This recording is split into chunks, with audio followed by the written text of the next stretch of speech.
Я был в ужасе, когда узнал, что мой знакомый мало того, что вынес батарею с кухни на лоджию, так он еще сделал здесь теплые полы. Нахрена?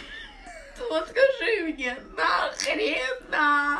Полы, говорит, так будет теплее и экономичнее. Не электрические, друзья мои, водяные. Где гарантия того, что они никогда не протекут, и вы не затопите всех своих соседей, после чего будут у вас проблемы?